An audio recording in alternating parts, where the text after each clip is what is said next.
Think a man without money would make a woman happy? Yes, yeah. Do you think a man without money can make a woman in a relationship happy? Yeah, of course. If he's a nice, kind human being, then yeah, of course. Money can't always buy you happiness, right? Man with no money make a woman happy in a relationship. I think so. Yes. Yes. I'm gonna say no. No. Hell no. Absolutely not. No. No. Hell no. How he gonna make me happy? How you gonna make her happy with no money? Think a man without Anything. Yeah, period. So you wouldn't go to Dubai, let a nigga shit on you for $100K.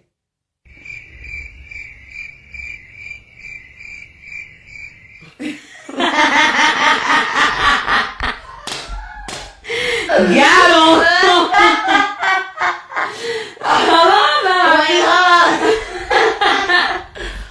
Wait. Directly from the Lord who was with her and he ate. Then the pause.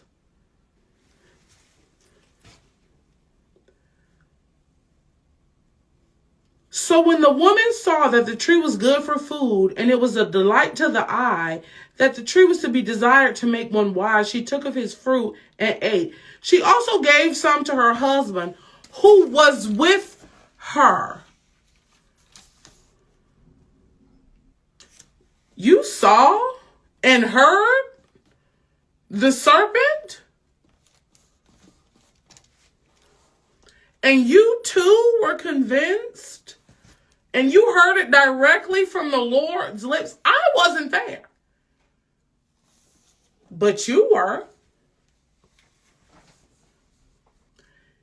Her husband who was with her. You seen the same serpent talking to your wife? Saying the opposite of what God told you. And she ate and you gonna bite it too? You a zip damn fool, Adam, and all of this is your fault. All of this is your fault. All of this is your fault. Y'all had us believing that Eve was to blame. Nigga, this is you! Who was with her? Hey, shalom, shalom. I'm set up again. All praises to Yahweh, Bahashem, Yahushai, Bahashem, Chakwadash, double honors high apostles, to our elders who rule well. Blessings and salutations to you brothers out there teaching in enduring truth and sincerity. This is Rob Amaya for the Nebraska camps, GMS, and he pushed to the mark in Fort Nebraska. And as you can see in the post-production, man, this is the place where we are in, you know, and a lot of this comes from indoctrination and propaganda. But at the end of the day, our women have lost their way. Okay, they've took on it's like I'm typing. They took on the image of the beast, man. You know, and they're really deep into it. So I start off with Micah 7:10. It says, "Then she that is my enemy shall see it, and shame shall cover her, which said unto me, Where is thy Lord? Where is the Lord thy power? My eyes shall behold her, now she shall be trodden down as the mire of the streets." You know, and these women have become aggressive with the ideas of America, and it's backfiring on a natural stance, and it's really going to backfire when according to prophecy. Okay, it's going to as King Solomon said, there was, you know, not one woman that was good. Okay, and scriptures say Adam wasn't deceived, but the woman being deceived was in the transgression. And women always take that like, oh, well, you bit the. It's like you have to. Everybody had a part to play, and they must address why they played that part and find out a resolution. It's not a tit for tat, which is the stupidity of women. Okay. Oh, well, you did it. Just like she said, well, Adam gave her, and it's this same cycle of you black barbaric nigger women blaming your only physical line of defense. Okay.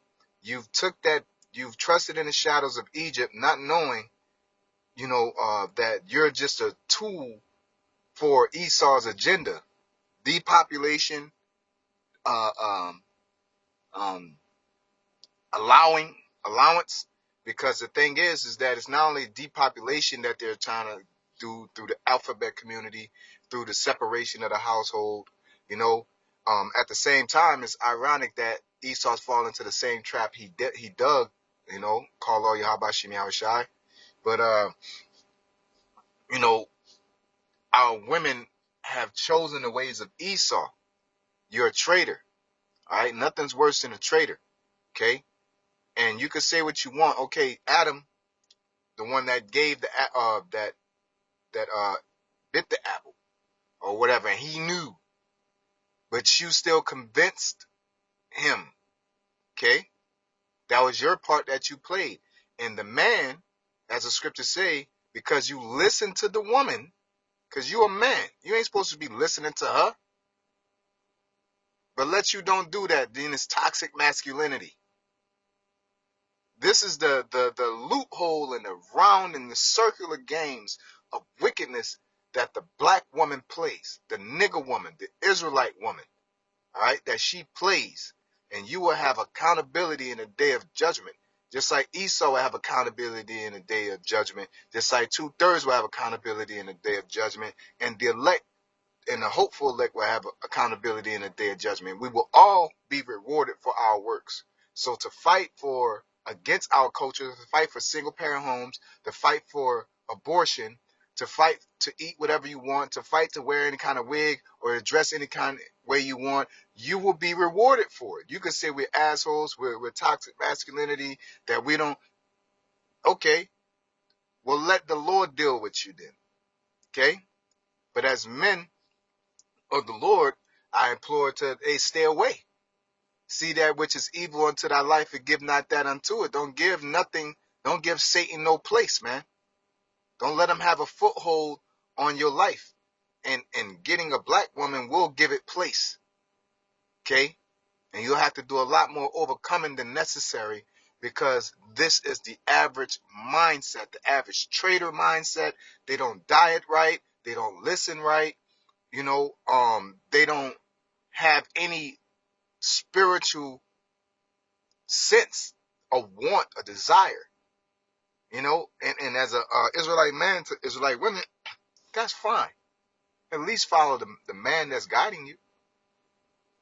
You know, wouldn't that make sense? If you don't know what the hell to do, why don't you just follow the person that do? But no, Esau, in your simple-minded ways, you think because you got money, that makes you smart. Money don't make you smart. Okay? Success in this world does not make you smart. All right? The scriptures speak on people who are wise in this world. All right? It says 1 Corinthians 3:18, let no man deceive himself. If any man among you seemeth to be wise in this world, let him become a fool that he may be wise. Why? Because you have to put off the world and rebuild yourself within these scriptures. Okay? So it don't matter how many degrees you have. A lot of these women don't know how to be wives. A lot of these women don't know how to be females. But they want to argue about a divine feminine and toxic masculinity, but you're chasing masculine nature. So you're saying it's toxic and you're chasing that toxic energy. It's redundant. Stupid, it's silly. But just like the scriptures say, my children are wise to do good. Wise to do evil, but to do good, they have no knowledge. They don't have knowledge on how to make a lot of hairdressers. They don't have no knowledge on how to cook. They don't have no knowledge on how to make dresses, how to make pants, you know, how to make shirts. You know what I'm saying? They don't have no knowledge how to nurture a home. Barely know how to clean the home. Okay? They don't have no knowledge on bringing life. Even in a natural way, you're committing abortion, but you can't even speak life into your children or the environment that you're in. You're always pulling down, looking mad at something, looking a nigga dead in his eye. You're not supposed to be looking men dead in the eyes. You know, our women are, they got to be playing boot up or shut up. You know what I'm saying? Nigga, get your life lit up. Yeah, that's what they play. That's what they play when they walk up the street all day. Because that's all they do is mean mug. and then try to flip it and say, well, we got to defend ourselves. Why you got to, why you got to walk around like that and feel like you got to defend yourself? Because there's no man present. Why there's no man present? Because you're ornery, that you're disobedient, you're rebellious. There's layers to it. And when you get to the core of the layer, it goes right back to your silly ass. You know, women are unreasonably irritating. And the reason, not unreasonably, they're irritating because they're unreasonable. Salakia. They're irritating because they're unreasonable. That is void of reason. You read your sin and said, oh, that's the nigga. And it's like you do it over and over and over again, not realizing you're walking through the valley of the shadow of death. And the man is the oxymoron. The only reason why you can even call yourself a so-called black woman is because of so-called black men. You will not exist if it wasn't for an Israelite man. When you keep reproducing with once you reproduce with another nation as a woman, you killed your line off. Immediately. Your line has now changed to that nation. So if you're either a Jake woman and you marry a Japhetic man, your line is now Japhet now. You're cut off. And your kids will no longer be considered as so-called black women, divine black goddesses. You cut it off. It's a wrap. You're Polynesian now. But what happened is you identify as an Israelite because you are, but you don't identify the laws that come with it, and you identify with the laws of Esau telling you the opposite, telling you that you're God. And it's all a system to create genocide against Israelites, man.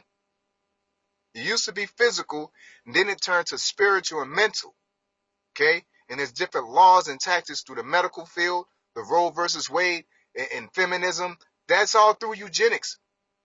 And eugenics goes back to Nazi Germany of the pure Aryan race concept.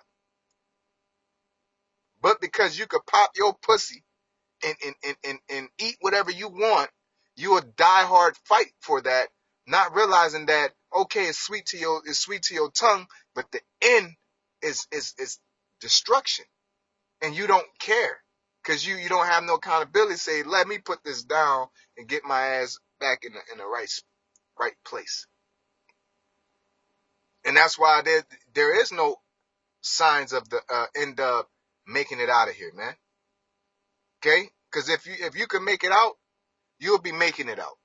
You will be choosing the Lord. And I'm talking about the women that choose the Lord, they chose the Lord. It's not a complicated thing. There's no way a woman with these mindsets that I showed in post-production will ever align with tapping in, man. Unless the Lord would have to intervene. The Lord would have to come down and slap her on her forehead, man, to change her mind. Because there's no sign of common sense entering in. There's no sign of intelligent life for them to catch on and say, you know what, this ain't working. For you to destroy something and then say, oh, it was them. How great is that darkness at that point, right? So that's why we say to hell with the nigga woman, man. She's a low life, okay? Okay, you can call us whatever you want, but within our circle of men of the Lord and our culture of being Israelites, you are a low life, okay? You don't want to be fruitful and multiply. You don't want to build up a household. Okay. Now in Babylon, you are you're a goddess. Go ahead and be that. But you're gonna eat everything. You're gonna eat everything that comes with the judgment of this place as well. Okay. In Babylon, they say you're great. So if the Lord destroy this place, hey, whoever is found with him shall be thrust through. Okay. So it's the same thing, the same case for our women and the niggas and whoever do wrong. If you're not in the circle, you're not in the circle. I don't give a damn if you're an Israelite or not. Those who are of Israel are not of Israel. All right? The Lord chose Israel because we're keen to doing right. The Lord made man upright, but they sought out many adventures. Who have the name of the Most High was found nowhere but in the nation of Israel. Book of 2nd Ezra. right? So we are naturally inclined to serve the Lord. All right, that's why we're chosen, because He created us to serve Him. But y'all haven't stopped nibbling on that fruit. Y'all been nibbling on that fruit since the beginning of time all the way up until now, man. Now there was great spots, and you could tell. You know, Black Panthers, you know, Moors. You know, when we had our culture, when we was wrapped in our culture, we took pride in our culture, the way we operated. That's when we flourished. Because our wisdom and knowledge is our wisdom in the sight of the nations. That what makes us a peculiar people on top of our physical abilities, you know, as well. Okay. So yeah, man, that's all I wanted to go over, man. It's over for the end up. It's over for you niggas that's got the spirit of an end up, because a lot of you niggas are effeminized because you're eating all this BS and you're indoctrinating from watching this BS, and your mama taught you this BS, and you got a big ass demon on you that you're worshiping, and you don't even know, because you haven't picked up this sword, that you ain't dedicated your spirit and repented to the Heavenly Father for your actions. So of course you wouldn't know. But everybody's going to be held in account, because the prophets is giving everybody no way out, because we're teaching the truth. We're telling you that's wrong. We're saying that this is wrong. And then on top of that, how it's set up, it's a catch-22, because a bulk of you nigga women believe in the Lord, or say you do. Bulk of y'all go to church. Bulk of y'all read the Bible. Okay? So it's a catch-22, you know? So, yeah, that's all I wanted to go over. With that being said, and give all praises to Yahweh, Bahashem, Yahushai, Bahashem, Rachak. Yeah, double honor to our elders and our apostles who rule well. Blessings and salutations to you brothers out there teaching and enduring truth and sincerity. Ahaba Thumb, Wa Shalom.